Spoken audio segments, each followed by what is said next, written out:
Okay, so you are the recruit number 34 of the second group that got drafted this week. Is this your name? Good. I'll guide you through the necessary procedures and explain everything you need to know. And let me be very clear on that. I will explain everything you need to know, not everything you want to know. A lot of this is classified and for good reason. Do you understand this, recruit? Good. Let's start with your physical details. First, how much do you weigh? Okay, not the worst we've had here. Second, your height.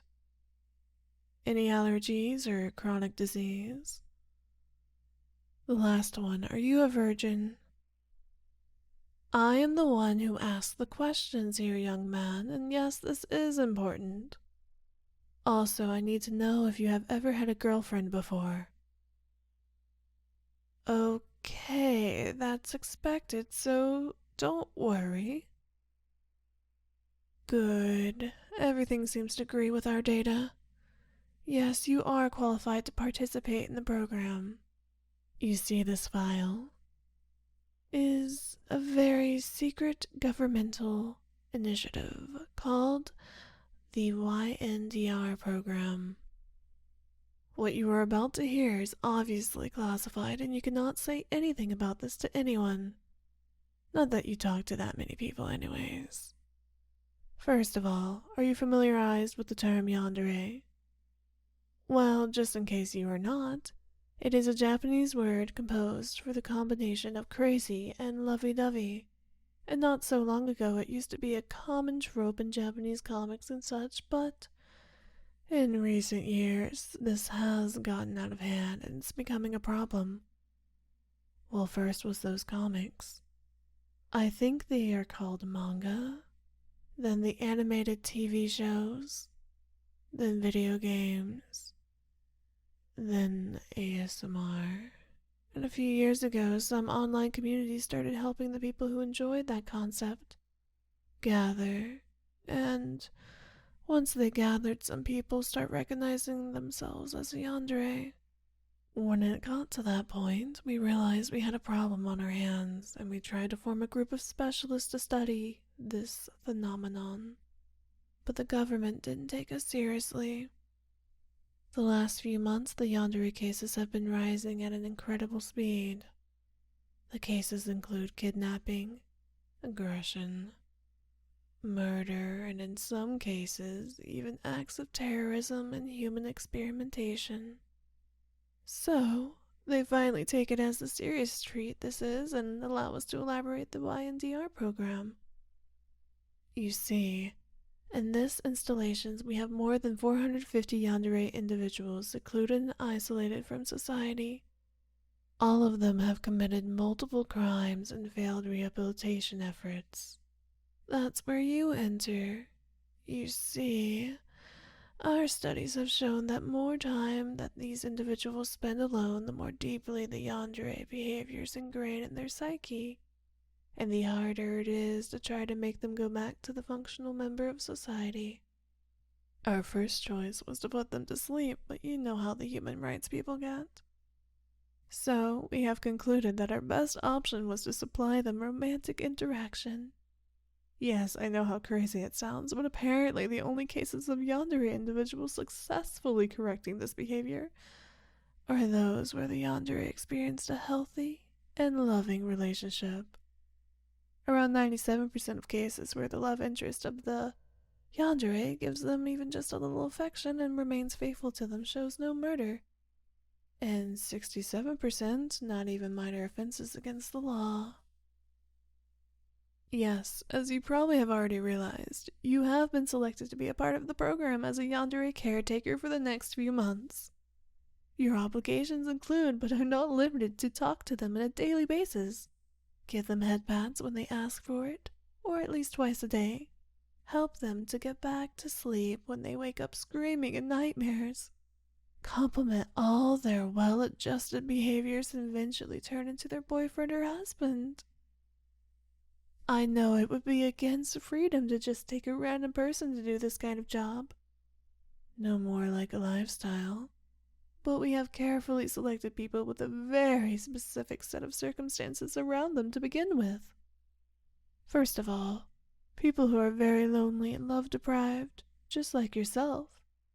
On second place, people who haven't been in a romantic relationship for at least a 5-year period. Third, people who show a preference towards clingy or needy girls. And fourth, well, people who have little to none human interactions in their daily lives. And you are a very, very lonely person. Of course we know all that. Everything you say, read, like, share, post, or click on the internet is known by us. Well, so now that you know about this, you have 2 options. Option 1, you get to give a Yandere lots of love for the rest of your life. Or option 2, we will send you home, and most probably, you will die in a domestic accident next week. Ah, such a great choice. Now I need you to answer some questions of Yandere safety before introducing you to your new owner. No, that doesn't sound right. New roommate? Anyways, the first question. What is something that you never should do while dating a Yandere? The options are... Oh, okay, you answered right away, huh? Yes, you are right. You should not cheat on them. Next question.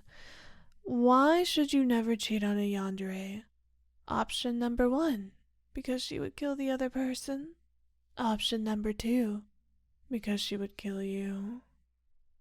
Option number 3, because she would torture you. Or option number 4, all of the above. Oh, you think that regardless of any of that, you should never cheat on her because that would hurt her feelings? I guess you are right. Next question. If your Yandere feels jealous for a reason you can't understand, you should. Option 1, argue with her. Option 2, tell her she is being ridiculous. Option 3, hide under the bed and cry. Or option 4, call the security personnel of the installations. Oh, you think you should comfort her and calmly talk about the subject, not disregarding her feelings or trivializing them, but actually acknowledging that she is going through a painful episode that hurts her as much as it hurts you. Okay, that works too. You know, I think you got this, so I'll skip the rest of the questions and introduce you to your new cellmate. I mean, roommate. Follow me and don't make visual contact with the people in the cells around us. Please ignore those screams. I know they sound like agonizing howls of scorching souls of hell, but there's nothing to worry about. It is true some of the girls have sadistic tendencies, but we only send people that have explicitly recognized themselves as a masochist. Okay, maybe sometimes the yanderes go overboard with torture plays, but just ignore the screams. Here we are. The second floor is where the not-so-violent yandere individuals are secluded. Don't lower your guard too much, though. They are not so violent, but still violent. Now, let me tell you a little about Sarah. She's one of the few girls here that hasn't killed anyone yet. So you should be grateful you are with her. She does have 2 cases of attempted murder, though, and 1 of aggression, 2 episodes of delusion in the last 2 months, and aside from crying a lot every day since we brought her here, she is, well, almost normal. Well, here you go. Good luck.